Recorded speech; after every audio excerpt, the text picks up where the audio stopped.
So, when it comes to gold making, a lot of people avoid the Wrath of the Lich King content just as a general rule of thumb because it's really hard to make gold with it, but that doesn't mean that there aren't some things that you can do in this expansion that make gold, and I'm going to highlight a few for you today.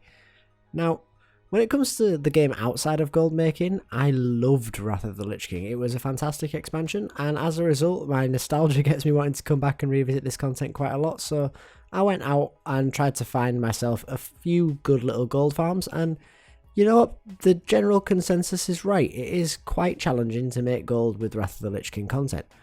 But, like I've alluded to, there are some ways that you can do it, and also one of the big benefits is that because it's so hard and there's not that very many ways in which you can do it, there is very little competition by comparison to other expansions.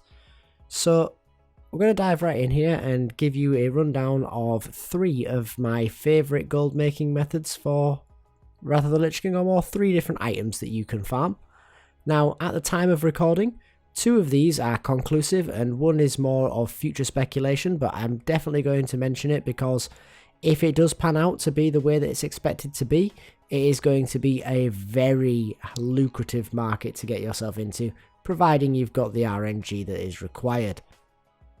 But we'll get to that one later. Right now we're going to talk about a bit more of a reliable gold source, and that is going to be the Battered Hilt. Now, the Battered Hilt is an item that starts a quest, and it only drops inside of 3 instances that are located at Icecrown Citadel in Northrend. Now, these instances are probably some of the least run in the game, as they're only accessible once you reach the max level of Wrath of the Lich King, which obviously now people will just go straight past into the next expansion's instances if they're leveling that way, and they're just overlooked, a lot like the instances in the end of the Cataclysm expansion, or any other expansion for that matter. Any instance that is only accessible for the single level that you are at the appropriate bracket from the finder, as opposed to going to the instance yourself, is just very underrun, and as a result, if there's anything in there of note, it tends to have a very high value. Now, the item of note here is the Battered hilt, and it will start a quest that gives you a transmog piece. Now, these transmog pieces vary depending on which one you select when you complete the quest, and also, more importantly, what class you complete the quest on. Most people are going to do this for the sword appearance, the one-handed sword, Keldalar, but there are also 3 different maces to do as well.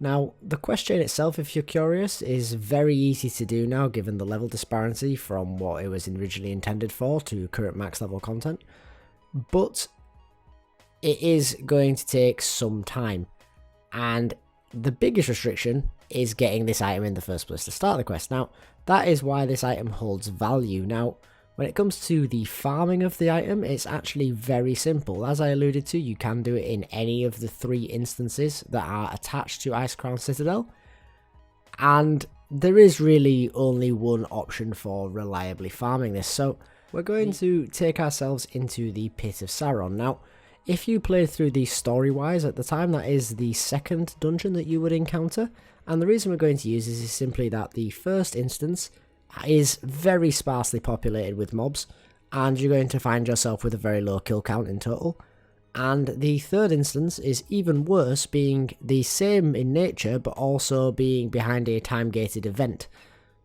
Now, in comparison to these 2, we have a highly farmable instance in the form of Pit of Sauron. There is a great many mobs right at the start of the instance, and you can just simply round them all up and AoE them down. Now, the instance does actually have a lot more mobs than what you're going to see me farming here, and these runs are very quick, so in terms of efficiency, you can just go and gather every mob in the instance and AoE it all down, but for the sake of the fact we're all human and we all get bored, I tend to like to keep it the way that I do it. This is going to get you the highest mobs per minute that you are going to be able to achieve, as it does become more sparsely populated after the mobs that you see me pulling here. If you aren't restricted on time, like I often find myself, then please do consider going a little bit further and pulling a few more mobs. But if you were just to do the run that I do, then you will find yourself being quite efficient in your farm.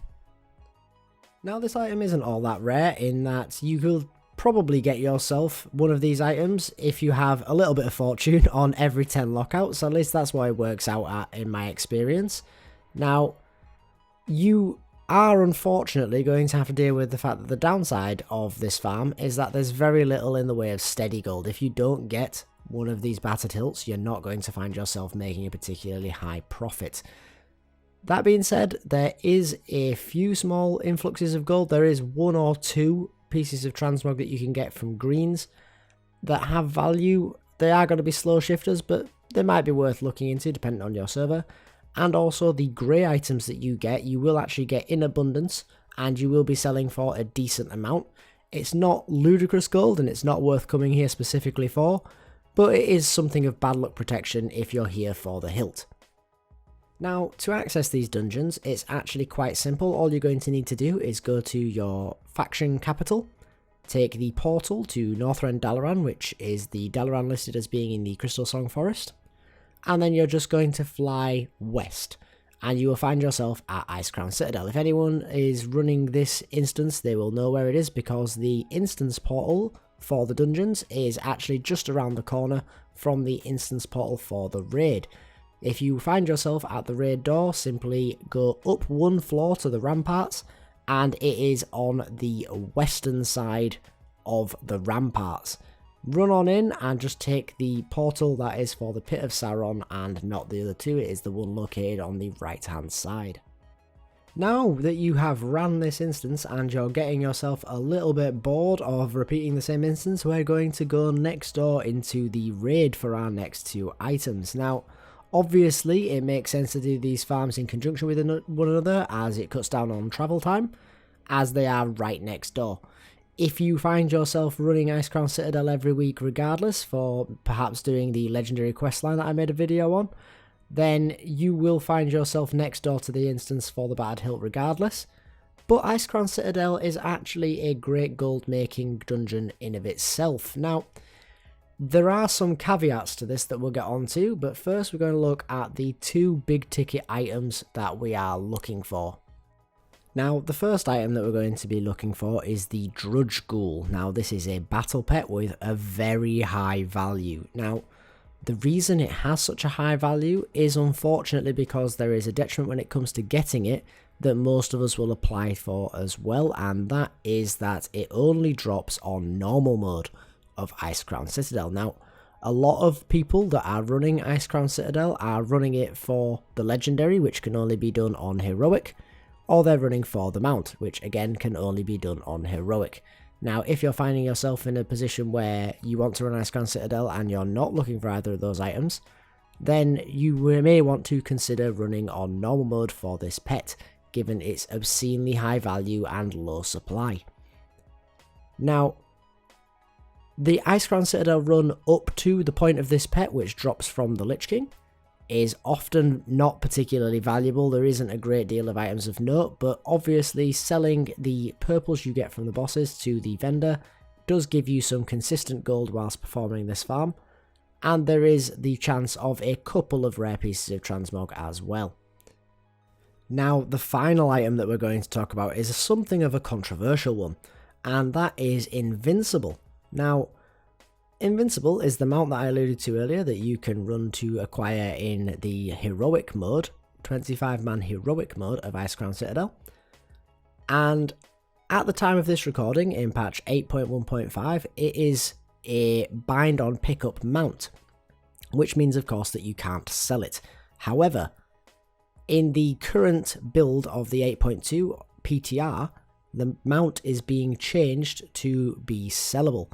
Now, this is a bit odd and unprecedented, but if it does hold true and this mount becomes sellable, the value of this mount is going to be extraordinary, especially right at the start when it first becomes sellable. Now, this is obviously subject to change and is why I'm leaving it to the end of the video, because it could well be that it doesn't happen at all and does not become sellable. But on the off chance that it does, you may want to find yourself farming Icecrown Citadel now, as if you were to get Invincible and leave it in your bag, it should well become sellable the moment the patch hits, providing this change goes through.